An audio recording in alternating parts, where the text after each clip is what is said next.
Why do rabbis have beards?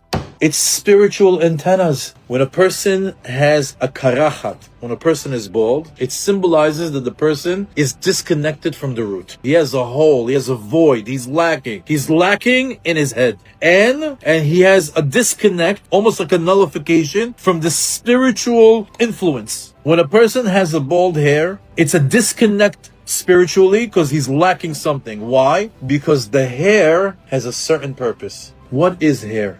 Is a pipeline for abundance.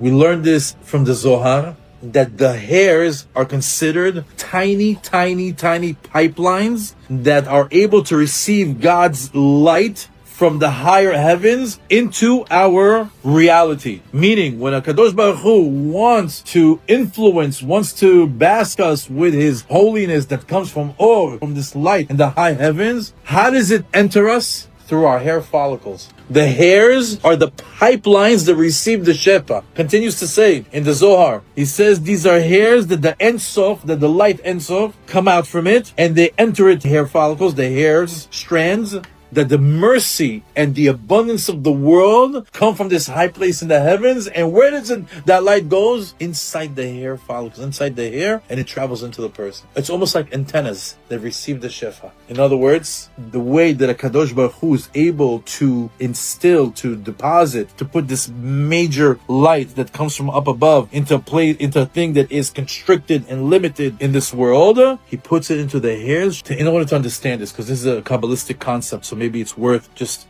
unpacking it a little bit more. There's a place called Or Ein Sof. It's the highest place in the heavens. I don't know what that means even. However, a lot of abundance, both physical and spiritual abundance, comes from that place. We can't receive it directly. It's too intense. It's too strong. It's a light that burns. So what does HaKadosh Baruch Hu do? He constricts this light from this huge light that comes from up above to a tiny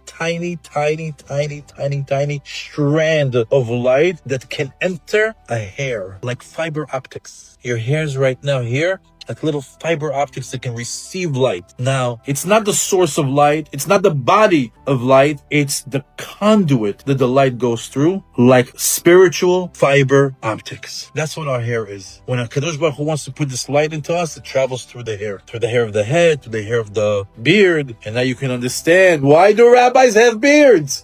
Up until today, I thought they're modest. Snoim, they want to hide their beautiful face. No, it's spiritual antennas that God's Ein Sof, the light of Ein Sof, goes through these hairs in the hair and in the beard. What a chidush! Anybody knew this before? This blew my mind when I read it.